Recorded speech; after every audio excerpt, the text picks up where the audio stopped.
Worn out. I'm Christy Birchville, and today we're going to talk about feeling completely worn out and exhausted. Have you ever felt that way when you're doing the work that God has for you and seeking to be obedient to Him? I know I have. I feel like there's so many times when I look at the work God has for me and I think it just looks overwhelming.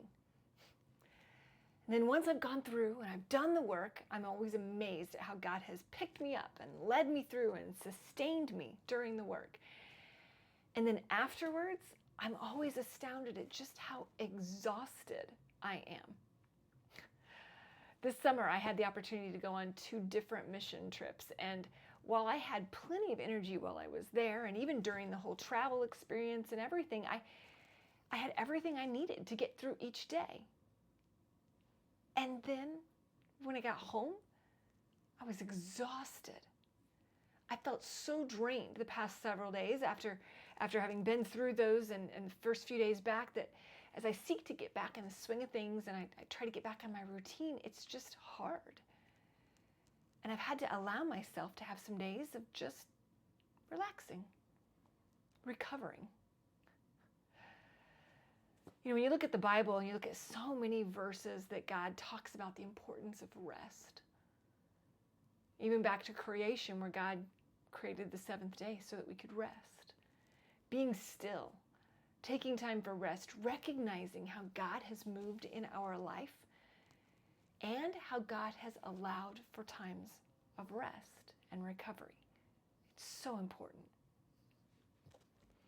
Daniel had been through a lot, going through this vision.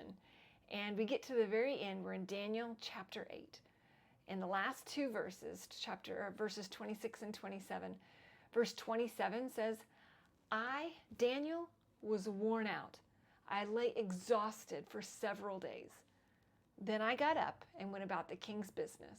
I was appalled by the vision. It was beyond understanding. The vision had been a lot. There'd been a lot there and a lot to understand, and a lot of it that he didn't really know what to do with. But he'd still been being obedient to the Lord.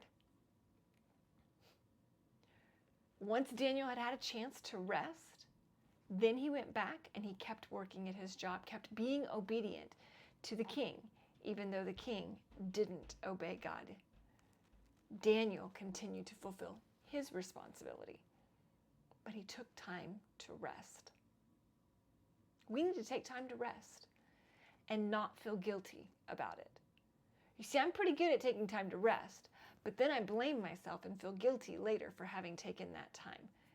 God knows that we get tired. God wants us to enjoy rest. And then God wants us to get back up and get busy being obedient. We have to be able to do both. Do everything that God has for us to do. Be obedient in every way. And then be obedient by taking time to rest. Do you need to rest today? If you've missed any of the previous sessions, make sure you click on the link in the description below. It'll take you to the full playlist. And be sure to subscribe. We're going to jump into chapter 9 when we start tomorrow. Thanks.